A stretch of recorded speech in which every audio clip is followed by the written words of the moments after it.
আমি কল্পনার জগতে হারিয়ে ফেরাউনকে জিজ্ঞেস করলাম, তুমি কি আওয়ামী লীগ? ফেরাউন আমাকে বলল, আমাকে লজ্জা দিবেন না আওয়ামী লীগ বলে। নমরুদকে জিজ্ঞেস করলাম, তুমি কি আওয়ামী লীগ?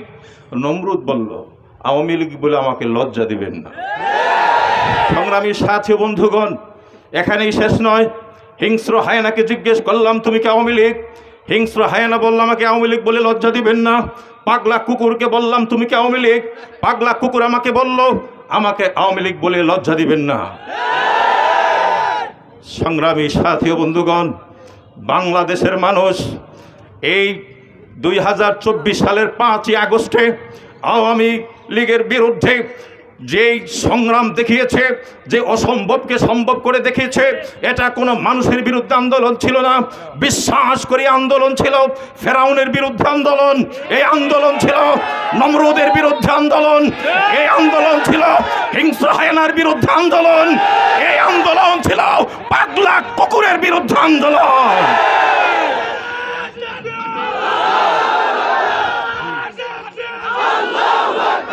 সংগ্রামী সাথী বন্ধুগণ, আমাদেরকে সিদ্ধান্ত নিতে হবে, আমাদেরকে বিশ্বাস করতে হবে, জানতে হবে কোন সভ্য জাতি হিংস্র হায়না একসঙ্গে বসবাস করতে পারে না, কোন সভ্য জাতি পাগলা কুকুরের সঙ্গে বসবাস করতে পারে না, যেমনি ভাবে কোন সভ্য জাতি ফেরাউন এবং নমরুদের সঙ্গে বসবাস করতে পারে না, একইভাবে বাংলাদেশের জনগণ আওয়ামী লীগের মতো হিংস্র হায়না আর পাগলা কুকুরের সঙ্গে বসবাস করতে পারে না, পারে না, পারে না।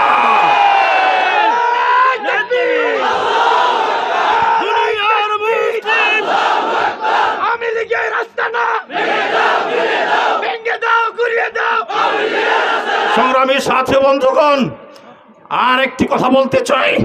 সেই কথাটা হলো এই, আমাদেরকে সিদ্ধান্তে আসতে হবে, আমরা যেভাবে আওয়ামী লীগ নামক এই হিংস্র হায়নাদের বিরুদ্ধে আন্দোলন করে সফল হয়েছি, আবার অনতি বিলম্বে, আবার অদূর ভবিষ্যতে যদি কোনোদিন এই আওয়ামী লীগ নামক পাগলা কুকুরেরা, এই আওয়ামী লীগ নামক ফেরাউন আর নমরুদেরা, এই আওয়ামী লীগ নামক হিংস্র হায়নারা কোন পিছনের দরজা দিয়ে ক্ষমতায় আসার চেষ্টা করে, সেদিন যদি আপনাদেরকে আমাদের সকলের হৃদয়ের স্পন্দন আল্লামা আব্দুল হামিদ পীর সাহেব মধুপুর দামাত বরকাতুহুল আলিয়া এই আওয়ামী লীগকে পরাজিত করবার জন্য, তাদের কবর রচনা করবার জন্য যদি রক্ত দেওয়ার জন্য আহ্বান করে, সেদিন রক্তের বিনিময়ে আওয়ামী লীগের কবর রচনা করার জন্য কারা কারা প্রস্তুত আছেন?